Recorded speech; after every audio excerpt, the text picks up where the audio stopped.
السلام علیکم ویورز، اللہ سے امید ہے آپ ٹوٹے ہو تو شکر اللہ کا میں بھی ٹھیک ہوں۔ ویورز، جو آج کل ارشد شریف جو شہید کر دیا تھا تو بہت دکھ ہوا تھا۔ 2 3 دن میں تو بالکل ایسا تھا، میں نے کہا یار یہ ہمارے ملک میں کیا ہو رہا ہے۔ وہ بیچارہ جو سچ بول رہا تھا اور سچ کا دیکھو ایسا حالات، تو یہ لوگ جو تھے وہ باہر بھی نہیں چھوڑا تھا اور اس کے ادھر بندے ڈھونڈ کر ہو سکتے اپنے جو دوست یار ہوتا تھا اس نے پیسے لیا ہوگا اور مار دیا تھا۔ اور یہ ہمارے جو پاکستان میں ہے، جو پاورفل والے لوگ وہ ایسا کرتے ہیں ہر جگہ میں۔ آپ جب دیکھے گا اس کا ہسٹری، تو ہم تو یہ بول رہا ہے یہ کر رہا ہے یہ کر رہا ہے، بہت پیار کر رہا تھا، لیکن ابھی ہر بندہ اس سے نفرت کر رہا ہے۔ اور ابھی یہ لکھ رہے ہیں ہم یہ کر رہے ہیں، ہم کمیٹی بنا رہے ہیں، یہ کچھ نہیں ہوتا ان لوگوں کے لیے۔ ایسا بس ایک جوک ہے، پاکستان میں کتنا کمیٹی بنا ہوا ہے، کچھ نہیں ہوتا۔ بس ارشد شریف تھا، اللہ اس کو جنت نصیب کرے، اور شہید ہوا تھا، لیکن اس لوگوں سے اللہ پوچھے گا۔ اور یہ ہمارے جو ادارے جو ہے وہ اپنے آپ کو ایک فرعون کا نظام ہے، مطلب وہ کوئی کسی کو وہ نہیں دیتا، جو اس کی بات کوئی مانتا ہے تو ٹھیک ہے، اگر نہیں مانتا تو پھر کس طریقے سے وہ ختم کر رہا ہے، کس طریقے سے وہ مارتے ہیں کسی کو پتہ نہیں ہے۔ یہ قانون صرف غریب لوگوں کے لیے بنا ہے یا صرف نیچے لوگوں کے لیے قانون ہے، اور بڑے جو اوپر اوپر ہے اس کے کچھ نہیں۔ کیانی نے کیا تھا اس ملک کے لیے، تباہ کر دیا تھا، کتنا کرپشن کیا تھا۔ کیانی کا نام کسی نے سنا ہے؟ ابھی کدھر ہے؟ وہ آتا ہے پوچھتا بھی نہیں ہے۔ ایسا ایک اور جنرل بھی آتا ہے اور سب کچھ تباہ کر کر چلے جاتے ہیں۔ اس میں اچھے بھی ہوتا ہے یہ نہیں، لیکن زیادہ جو ہوتے ہیں یہ ملک سے غدار ہے بہت زیادہ۔ یہ امریکہ کا اور بندوں کے ساتھ مل کر اپنے لوگوں کو کیسا وہ قربانی کا بکرا بناتے ہیں۔ یہ ہمارے لوگ کیونکہ ہم آزادی کے لیے اٹھنا ہوگا، ملک بن جائے گا۔ کیونکہ یہ ایسا ظلم کر رہا ہے، تو بنگلہ دیش جو چلا گیا تھا کس وجہ سے چلا گیا؟ کسی نے پوچھا ہے؟ کسی کو سزا ہوا تھا؟ کچھ نہیں ہوا تھا۔ تو یہ صحافی جو حقیقت بول رہا ہے، کسی کو چینل بند کرنا، کسی کو دھمکانا، یہ کون سے قانون پہ ہے؟ لیکن جو ٹوٹا ہوا قانون ہے پاکستان میں، کیا قانون ہے لیکن اس میں بھی نہیں چلتے۔ کسی پہ وہ ایف آئی آر کاٹنا، کسی کے گھر میں ایسا جانا، تو یہ کیسے پیچھے کر رہا ہے۔ اور یہ بلوچستان میں جو بندے اٹھاتا ہے یہ دہشت گرد ہے، یہ ہے۔ آپ کیوں مارتے ہیں؟ گھر سے کیوں اٹھاتے ہیں؟ جو 2 2 سال ہوا تھا، 3 3 سال، اور گھر سے اٹھا کر اور مار دیا تھا اور پھینکتے ہیں، پھر وہ بولتے ہیں یار نامعلوم افراد نے پھینک دیا تھا۔ نامعلوم افراد کدھر ہے؟ پھر اگر بندے کھڑے ہوگا، یہ جو بلوچستان کے لوگ ہیں وہ کھڑے ہوگا تو فائر کرے گا، پھر وہ بھی نامعلوم ہوگا، تو اس ملک کا کیا بنے گا؟ دیکھو ہر بندے کا اپنا اپنا ایک کام ہوتا ہے، جو پھر اس کے بعد پتہ نہیں کس نے مارا ہے، پتہ نہیں کس نے مارا۔ اللہ خیر کرے، لیکن ہمارا ملک جو تھا اللہ خیر کرے، لیکن بہت زیادہ دکھ ہوا تھا ارشد شریف پہ۔ اور وہ بیچارہ اسی وجہ سے اپنا ملک چھوڑ دیا تھا اور باہر چلا گیا تھا، کیونکہ وہ مار رہا تھا، لیکن وہ ظالموں نے باہر بھی نہیں چھوڑا تھا۔ اور آپ کو پتہ ہے کینے میں پیسے چلتا ہے، اور اس کا جو ہے میڈیا اور جو گورنمنٹ اس نے ایکسیپٹ کر دیا تھا۔ شکر ہے اللہ کا، وہ تو سچ بول رہا ہے، ہمارے لوگ تو جھوٹ بول رہا ہے۔ بڑے بڑے عہدوں پہ بیٹھا ہوتا ہے، سب برائے ہوتا ہے، اتنا جھوٹ بولتے ہیں کہ میں سوچ نہیں کر سکتے۔ اس نے تو بولا تھا یہ پولیس کا جو ہے وہ تضاد ہے، وہ اس میں یہ نہیں، تو سچ وہ بول رہے تھے۔ لیکن ہمارے ملک کا یہ نظام تو نہیں چلے گا، بہت مشکل ہوگا، اور لوگ اس ساتھ بہت ظلم ہو رہا ہے۔ یہ لوگ جو بولتے ہیں انڈیا کے تانے دے رہا ہے یا کسی اور کنٹری کو، تو ہمارے ملک میں کیا ہو رہا ہے؟ کوئی ہے؟ کچھ نہیں ہے۔ کوئی بندہ جو میڈیا میں کوئی بات کر رہے ہے اس کو دھمکا دو، 9 نمبر سے فون آنا، یہ پیچھے سے وار کرنا، یہ بزدل لوگ۔ حمید میر نے ٹھیک فرمایا تھا، یہ بزدل لوگ ہیں، پیچھے سے بندے کو مار رہا ہے، پیچھے کو وہ کر رہا ہے، سامنے آ جاؤ، یہ بزدل لوگ ایسا کر رہا ہے۔ تو یہ بیچارہ دیکھو آ، بس دل دکھتا ہے، لیکن کیا کرو، کیونکہ وہ بہت وہ جا رہا تھا، تو وہ ٹھیک تھا اس ٹائم، اور جو حقیقت اس ٹائم بول رہا تھا دکھا رہا تھا وہ ٹھیک تھا۔ لیکن تھوڑا سا پھر اس طرف جب سچ بول رہا تھا کہ امریکہ کا یہ سائفر آیا ہوا ہے اور یہ سپورٹ کر رہے اندر سے بھی اور باہر سے بھی سارے ملے ہوئے ہیں، تو وہ پھر غلط ہوا۔ تو یہ سارے امریکہ کا غلام ہے، کوئی مانے گا یا نہیں مانے گا، یہ لیکن یہ ہے، یہ پھر باہر جاتے ہیں، بس ادھر پھر رہتے ہیں۔ ایک سربراہ وہ بس امریکہ لیتا ہے، پھر جو وہ کچھ کوئی کام جو کرتا ہے کرواتا ہے۔ کتنا بندی شہید ہوا تھا امریکہ کی جنگ میں، ہم گیا تھا، کسی نے پوچھا ہے کہ آپ کیوں گیا تھا؟ اس کو سزائے موت ہونا چاہیے، آپ نے کتنے بندے مروا دیتے، اتنا آسان خون ہے ہمارا، کسی نے نہیں پوچھا تھا۔ سربراہ کدھر ہے؟ جج کدھر ہے؟ نہ کوئی پاکستان میں کوئی جج کام کر سکتا ہے، اور ہم جج کو بھی وہ کرتے کہ وہ بھی مجبور ہوتے ہیں، اس کے بچے ہوتا ہے ادھر، وہ بھی اگر بہت اسٹرانگ فیصلہ دے گا تو اس کا بھی حالات ایسا ہوگا، تو وہ بیچارہ بھی ادھر رہتے تو کیا کرے گا۔ اور ہمارا نظام تو ایسا بھی ہے، جو امیر ہے تو ٹھیک ہے، وہ تو اس کے لیے کچھ نہیں ہوتا، اور جو غریب ہے وہ نظام بالکل پاکستان میں ہر طرح کی جرم، چوری، ڈکیتی، کرپشن یہ ہوتا ہے، کوئی پوچھنے والا نہیں ہے۔ 5 سال 3 سال لگاتے ہیں پوری ہوتے، لیکن چلو وہ اور ٹاپک ہے، لیکن میں اس پہ بہت دکھ ہوا تھا، اور آپ لوگ کھڑا ہوگا اور ہر بندہ ویڈیو بنا دو یہ ظالم کے خلاف، اور ڈٹ کر مقابلہ کرو اس کے ساتھ۔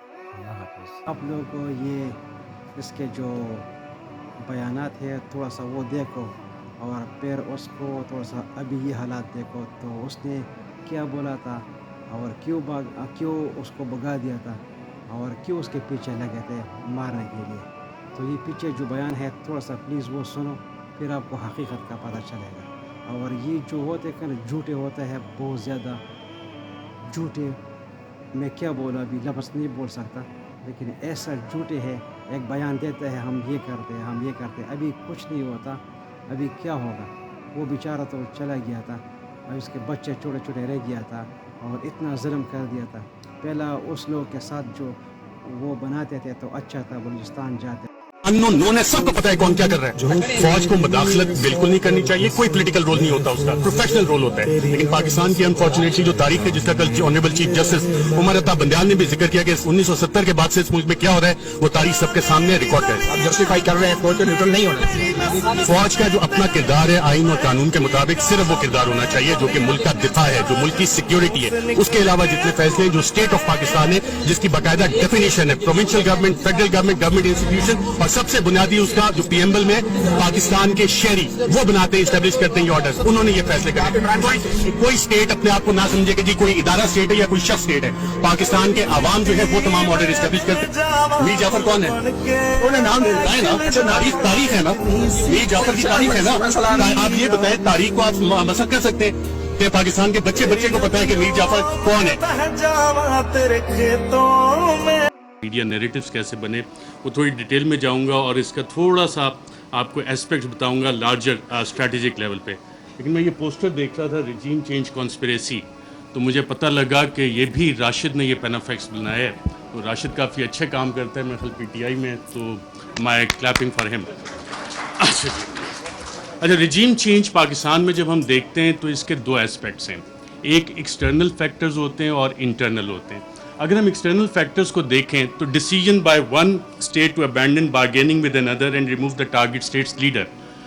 پی ٹی آئی کی حکومت میں جب ہم یہ دیکھتے ہیں تو ہم خبریں دیکھ رہے تھے، میڈیا میں آ رہی ہیں کہ جی جو بائیڈن جو ہے وہ کال نہیں کر رہا، فارن آفس کا رابطہ ہو رہا ہے، پاکستان کے foreign minister Shah Mahmood Qureshi, U S national security adviser Anthony Blinken سے فارن آفس نے رابطے کی کوشش کی، نہیں ہوا، لیکن بلاول آتے ہیں ان کے سارے رابطے ہو جاتے ہیں۔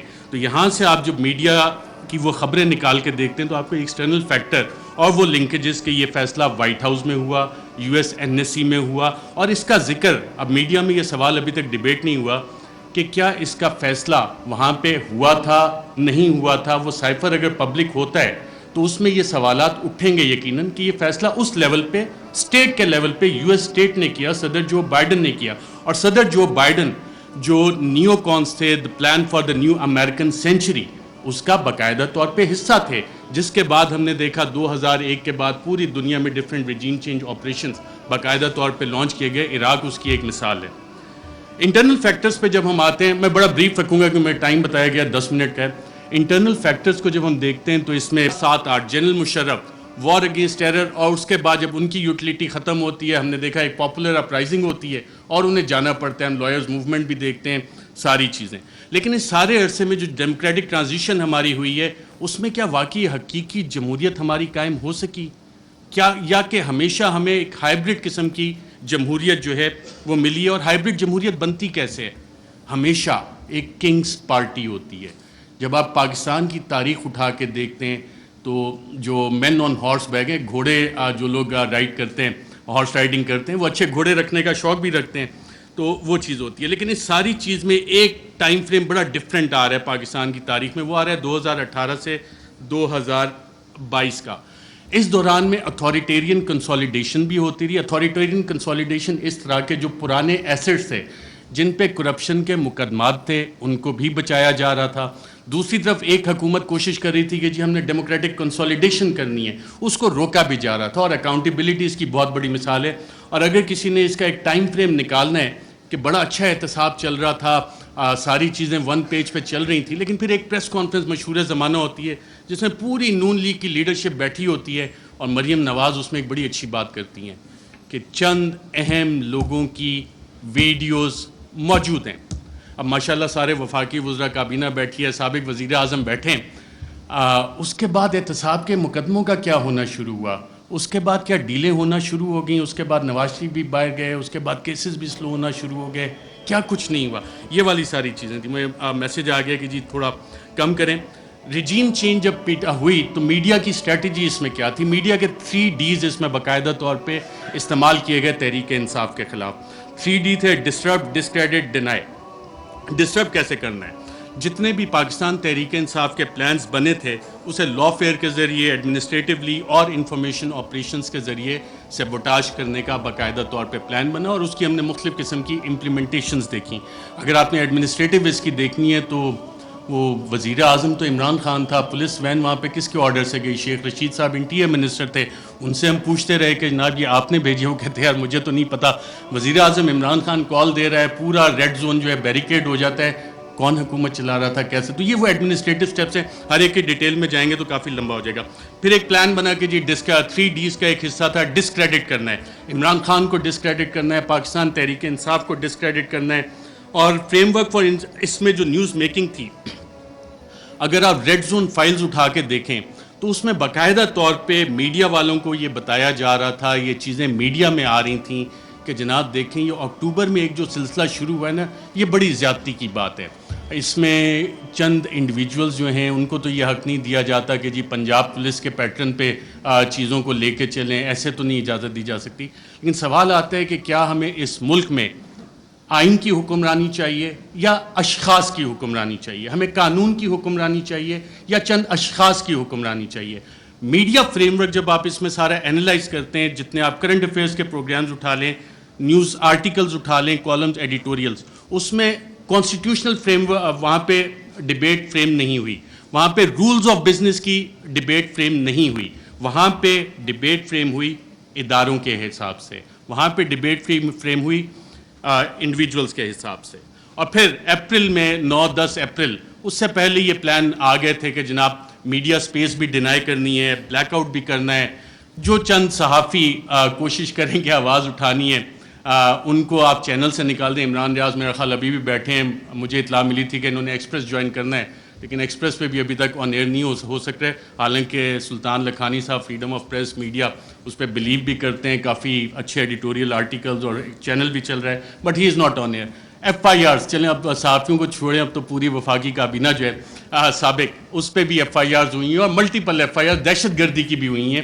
اور جن لوگوں نے یہ FIRs کی انہوں نے یہ نہیں سوچا کہ کر کس پہ رہے، کیونکہ پلے بک وہی والی پرانی تھی. مسئلہ یہاں پہ یہ تھا کہ کرپشن کے کیسز نہیں مل رہے. بڑی کوشش کیجیے عمران خان کے خلاف کرپشن کے کیسز نکالے جائیں. میری بھی 1-2 ملاقاتیں ہوئی کہ جناب آپ تو بڑی سٹوریز کرتے ہیں.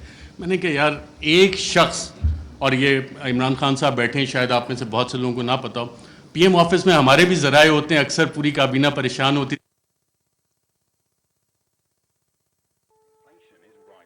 What should the future deliver? Progress? ہوتی تھی کہ جناب بات ہم نے کی ہے، کہاں سے پتہ لگ گئی.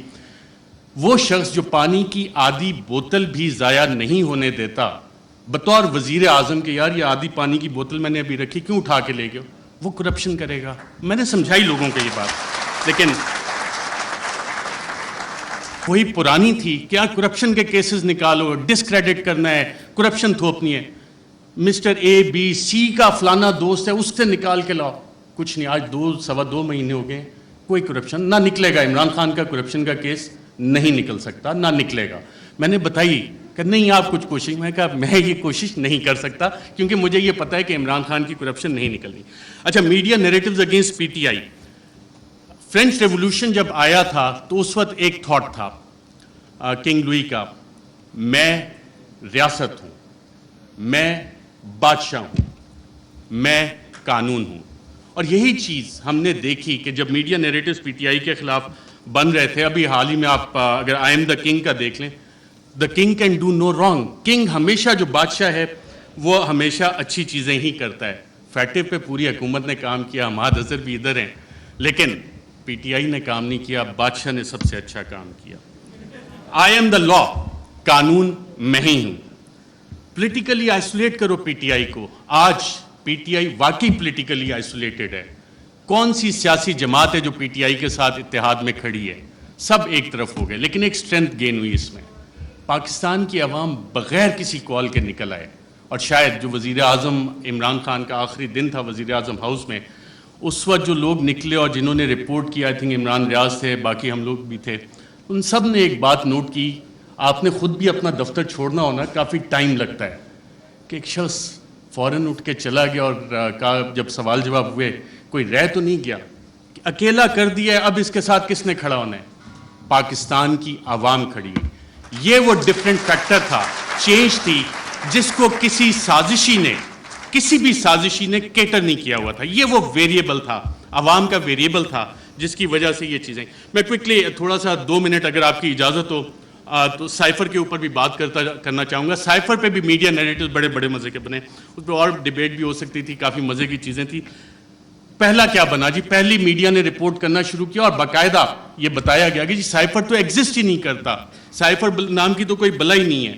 پھر دوسری چیز ہے, میڈیا کی یہ سٹوریز آئیں اور ریکارڈ کے اوپر موجود ہیں, پرنٹ کیے ہیں, ٹی وی پروگرامز ہیں, کہ سائفر تو یہ ایزمپشنز پہ بیسڈ ہے. وہ ایزمپشنز ہیں ہمارے ایمبیسیڈر کی یا کس کی. پھر یہ بھی کہانیاں میڈیا میں آئیں کہ جی یہ تو فارن آفس میں خود ہی پی ٹی آئی والوں نے بیٹھ کے بنا لیا ہے, یہ تو شاہ محمود قریشی نے خود ہی بیٹھ کے بنا لیا ہے. پھر جب وہ بھی ساری چیزیں, کیونکہ سائفر ایگزسٹ کرتا تھا, سائفر موجود تھا, پھر کہا گیا جی کانسپریسی کا ایویڈنس کوئی نہیں ہے.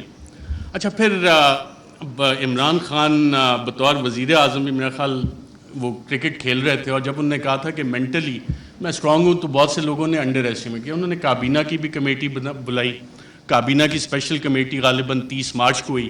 30 مارچ کو میں نے سابق وفاقی وزراء سے پوچھا, وہاں کانسپریسی کی بات بھی ہوئی, کانسپریسی کا ذکر بھی اس میں ہوا, اور پھر 31 کو نیشنل سیکیورٹی کمیٹی بھی انہوں نے بلا لی, اور اس کا بھی مور اس پہ لگ گئی کہ بلیٹنٹ انٹرفیرنس. اور اس کے آخری پیراگراف میں ایک لفظ لکھا ہوا ہے کہ جو 31 کو نیشنل سیکیورٹی کمیٹی کی میٹنگ ہوئی, اس نے 30 مارچ کے جو منٹس اور اسپیشل کیبنٹ کے ہیں ان کو ریٹیفائی کیا. اب 30 مارچ کو آپ سب وفاقی وزراء جو اس میں بیٹھے تھے, اس وقت کے وزیر اعظم اس میں بیٹھے تھے, ان سب نے کانسپریسی اور سازش کا لفظ اس میٹنگ میں ذکر کیا. یہ میرے ذرائع نے مجھے بتایا ہے, آپ سبھی یہاں پہ بیٹھے ہیں, اگر کسی نے کانٹراڈکٹ کرنا ہے تو سابق وزیر اعظم خود بیٹھے ہیں, وہ کر سکتے ہیں کہ 30 مارچ کو جو اسپیشل کیبنٹ میٹنگ تھی اس میں سازش کا ذکر ہے. بالکل سازش کا میں کلیئر ایز اے جرنلسٹ کلیم کر رہا ہوں. پھر یہ کہا گیا کہ جی وہ انٹیلیجنس ہم نے خود ہی کر لی, اور انٹیلیجنس کی بیسس پہ آبویسلی اس پہ سوال اٹھے کہ انٹیلیجنس, ہمارے انٹیلیجنس کے ادارے بہت اچھا کام کرتے ہیں, دہشت گردی کے خلاف بہت اچھا کرتے ہیں, پاکستان کی سیکیورٹی کے لیے بہت اچھا کام کرتے ہیں. لیکن مسئلہ یہاں پہ آتا ہے کہ جب انہیں ڈریگ کیا جائے سیاسی معاملات میں, اور یہ کہا جائے کہ جی انویسٹیگیشنز ہوئیں, کون سی انویسٹیگیشنز, یہ سوال ہوئے. اب رجیم چینج میں انٹیلیجنس کا ایک بنیادی کردار ہوتا ہے, انٹیلیجنس انفارمیشن کا بنیادی کردار ہوتا ہے. اگر آپ اگلی سلائڈ کریں ذرا, Colin Powell, U S secretary of state, U N security council میں انٹیلیجنس انفارمیشن کی بیس پہ انہوں نے کہا جی یہاں پہ یہ والے ویپنز عراق میں موجود ہیں, یہ کیمیکل ویپنز ہیں, یہ نیوکلیئر ویپنز وہاں پہ وہ بنا رہے ہیں. عراق اور ختم ہو گئی, عراق تباہ ہو گیا. یہ اس انٹیلیجنس انفارمیشن کی اوقات تھی, ویلیو تھی, جو آج تک نہیں ملی. میں ایک اور آپ کو افغانستان سے ریلیٹڈ انٹیلیجنس انفارمیشن دیتا ہوں.